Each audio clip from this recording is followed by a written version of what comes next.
بسم الله الرحمن الرحيم. الرحمن علم القرآن، خلق الإنسان علمه البيان. الشمس والقمر بحسبان، والنجم والشجر يسجدان.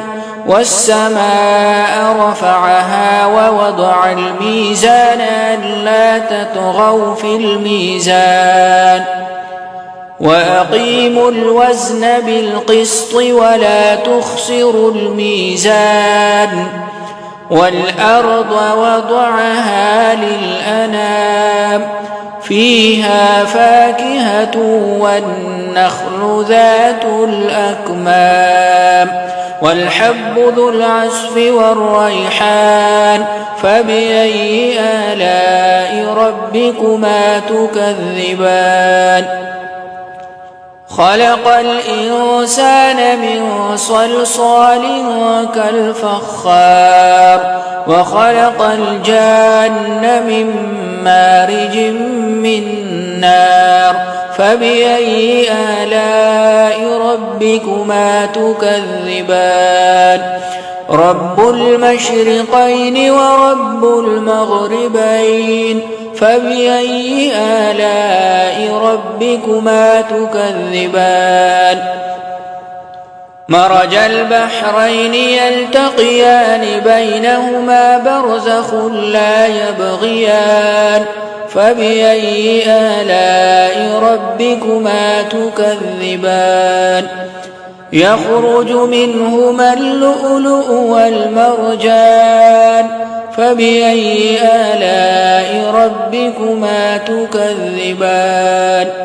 وله الجوار المنشآت في البحر كالأعلام. فبأي آلاء ربكما تكذبان؟ كل من عليها فان، ويبقى وجه ربك ذو الجلال والإكرام. فبأي آلاء ربكما تكذبان؟ يسأله من في السماوات والأرض كل يوم هو في شأن. فبأي آلاء ربكما تكذبان؟ سنفرغ لكم أيها الثقلان. فبأي آلاء ربكما تكذبان؟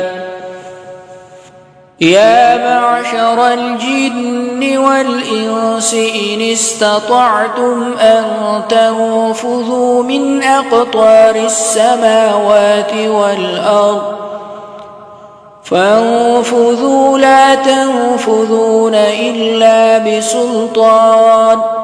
فبأي آلاء ربكما تكذبان؟ يرسل عليكما شواظ من نار ونحاس فلا تنتصران. فبأي آلاء ربكما تكذبان؟ فإذا انشقت السماء فكانت وردة كالدهان. فبأي آلاء ربكما تكذبان؟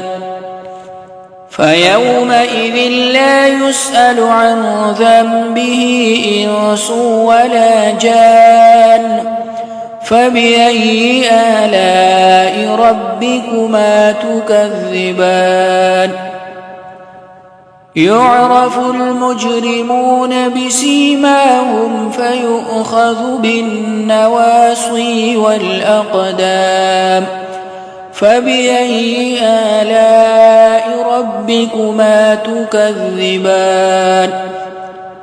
هذه جهنم التي يكذب بها المجرمون، يطوفون بينها وبين حميم آن. فبأي آلاء ربكما تكذبان؟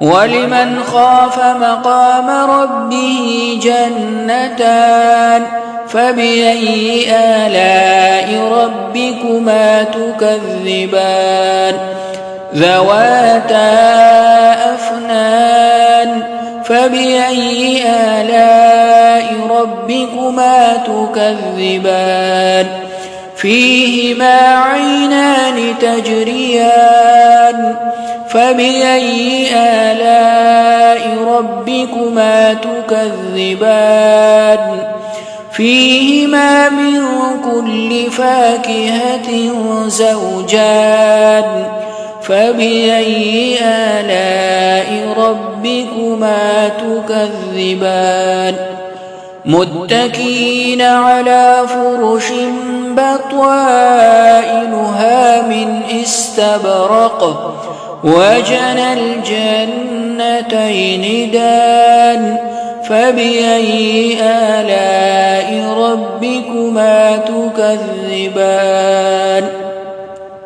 فيهن قاصرات الطرف لم يطمثهن إنس قبلهم ولا جان فبأي آلاء ربكما تكذبان كأنهن الياقوت والمرجان فبأي آلاء ربكما تكذبان هل جزاء الإحسان إلا الإحسان فبأي آلاء ربكما تكذبان ومن دونهما جنتان فبأي آلاء ربكما تكذبان